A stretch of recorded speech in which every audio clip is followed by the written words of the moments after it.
Monopoly is a notoriously long game.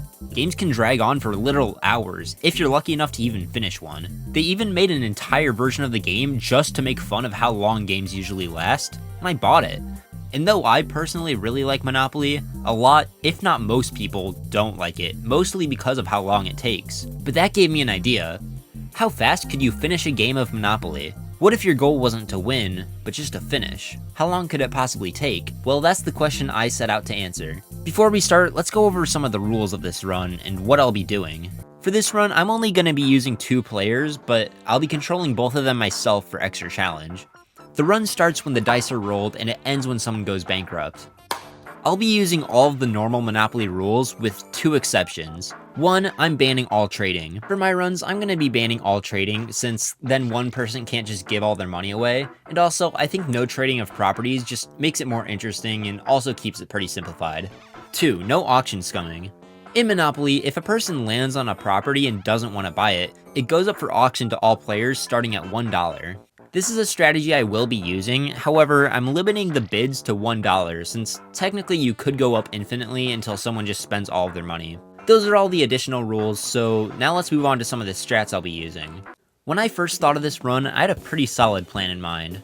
Have one piece as the set winning player, and then have that piece buy every property that it lands on. Then with the other piece, whenever it lands on a property, have the set winning player buy that property for auction for $1. Then since one piece will own a ton of properties, they can get houses, running the other player out of money quickly. So I set up my board and started my first run. Our pieces will be the iron, a piece that was discontinued in recent versions bring it back, and the top hat. I chose the iron to be my winning piece since it's my favorite, and I set off, giving all the properties I could. But that's when something I didn't expect happened. As I was going through the run, I noticed that the iron had almost no money, while the top hat was thriving. That's when I realized I needed a new plan. So as it turns out, landing on other people's properties isn't the fastest way to drain money. The fastest way to drain money is to buy properties. This is what started my new route, the route I'd be using for the rest of my runs, with a few exceptions I'll get to later. Okay, so here we go. First, both pieces will buy whatever property they land on. We no longer have a designated winning piece, as giving both pieces a chance to win gives us more opportunities for faster runs. This seems simple enough, but this is where the second level of the run comes in: auctions and houses. As I mentioned before, if a player doesn't buy a property, anyone can bid on it and get it for $1. This seems like it would be a bad play, since in this route we're trying to drain money as fast as possible by buying properties, but that's where houses come in. I said that buying properties was the fastest way to drain money, but that's just in the early game. If you can get all of a color set, then you can buy up to a hotel, or 5 houses, on each property. Houses can cost from $50 to $200 each depending on the property. This is not only a really fast way to spend almost all your money, but it's also helpful as if another player that's low on funds lands on one of these spaces, they're almost definitely going to get out.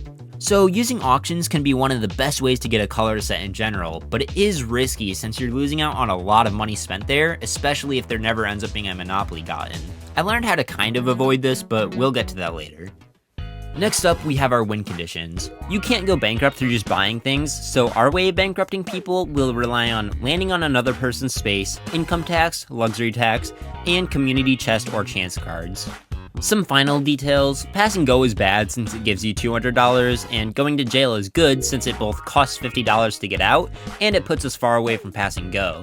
Railroads can be really good since you don't need all 4 of them for the rent to raise, and the farther on the board you go, the more expensive properties get, so those are better to land on. We start with $1,500 each, and I'm making a rule that I have to start with the exact money values required, that being 2 500s, 2 100s, 2 50s, 6 20s, 5 10s, 5 5s, and 5 1s. My goal is to get rid of the 500s as fast as possible since there's nothing that costs that much, and then keep the smaller bills low so that I don't think I finished when I actually didn't, which was a serious problem that caused me more pain than you'd think. Finally, this isn't too big of a deal, but I'm playing on a decently old board. Usually for speedruns, older versions are better since useful glitches are patched out. But here, older versions are a bit worse since the luxury tax is a $75 fine, whereas on newer boards it's a $100 fine. This doesn't really affect any of my runs, but I just thought I'd mention it. And that's our route. So finally, let's get into the actual runs. One of my first runs set the stage for what I was going to be doing.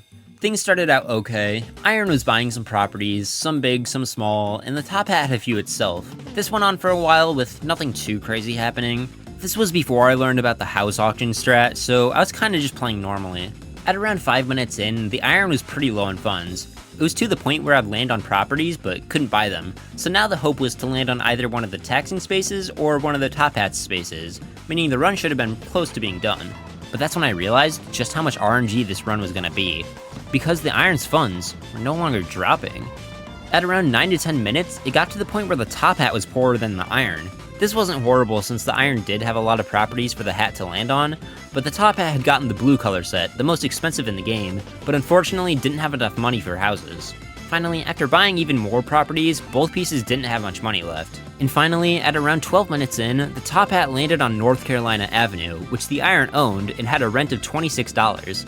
This looked like it would take the top hat out to finish the run, until disaster struck. $1. The top hat had $1 left. This moment showed me just how important every dollar could be in this run. I didn't have all the strategies down by this point, and there were multiple points where I forgot to buy things during auctions.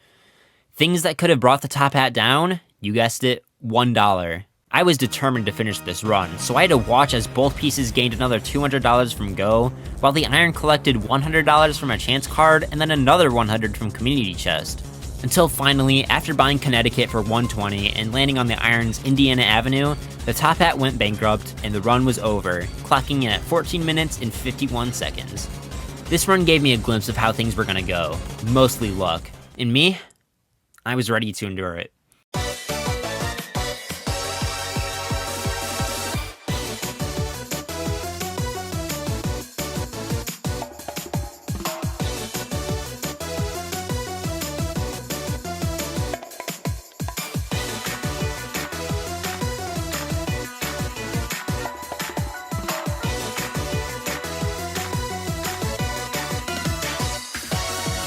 In total, I ended up doing 8 recorded runs, not counting my many runs ended by me being dumb and forgetting to pay, or forgetting to give myself a property, or just not finishing, along with other practice runs I did on the side. At the end of this, my best time ended up being 8:21. This run was decent, but there's still a lot of things I wish could have gone better. My goal going into this was to get a sub 5 minute run. I had gotten runs in the 7-minute territory while practicing, and it seemed doable, but I was getting worn out. I was playing in a hot room while standing so I could reach everything. Resets took forever since I had to distribute the right amount of money each time. It just didn't seem like I was gonna be able to get sub 5. Or, at least that's what I thought. This was one of the first runs I did. In fact, it was the run I did before the very first one I went over. Everything in it seemed to go perfectly. Both pieces were buying tons of properties, most of them being really expensive ones. I didn't get screwed over by bad chance cards or get any horrible rolls. And finally, at around the 4-minute mark, the top hat, who was super low on funds, rolled onto income tax for $200, causing him to go bankrupt to finish the run. Or at least, that's what I thought. This is where the video was supposed to end. However, as I was rewatching the footage of this run, I realized something. I'm a complete moron. See, if you look at this little text under the go space, you might notice a little something. It happens to say, collect $200 as you pass, which happens to be the perfect amount to pay off income tax. And hey, wouldn't you know it? Right before this, I happened to pass go. And guess what? I forgot to pay it to Top Hat. Which of course means the Top Hat didn't go bankrupt, and the run didn't count. I could have given up here. I wanted to give up here, but I wasn't about to let Monopoly win. It was time for the grind to start. No more finishing runs if they went above 5 minutes. That's just a waste of time. I was ready to get a sub 5 minute run. Whatever it took.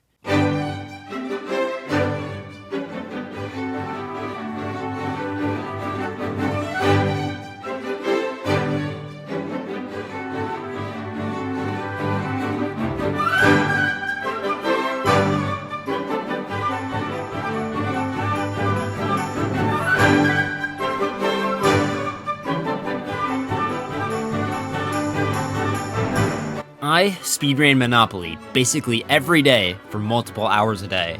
I was getting dangerously close, having runs where I was literally one number off from it being over, along with many times where I thought I did it and realized I messed up. As I kept going, I learned some more things to shorten my times.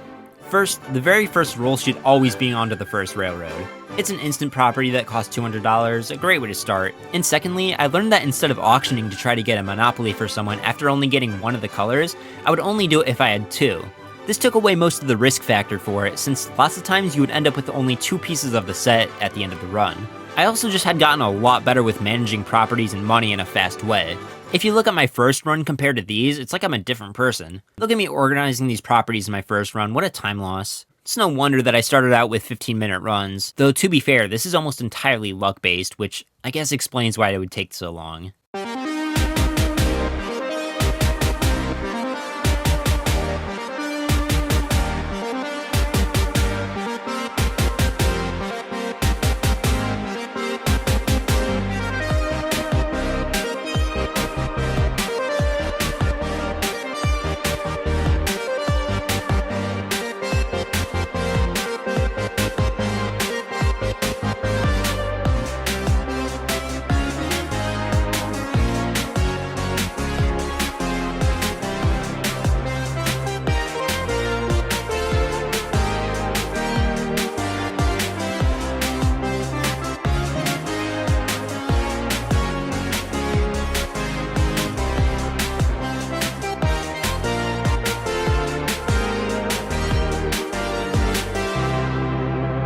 Three minutes, 59 seconds. 3 minutes and 59 seconds. After hours and days of rolling this dice to no avail, I finally got not only sub 5, but sub 4. This was horrible. So naturally, I highly recommend trying it. But if you do, please do it with your friends. I wanted the challenge of doing this solo, but man is it boring spending hours rolling dice, keeping track of money, and especially resetting. But in the end, I'm glad I did it. And even more than that, I'm glad I never have to do it again, is what I would say if I was done with this. See, there's this little spin-off of Monopoly, Monopoly Longest Game Ever Edition, meant to last as long as possible. So if you want to see me speedrun that, please subscribe.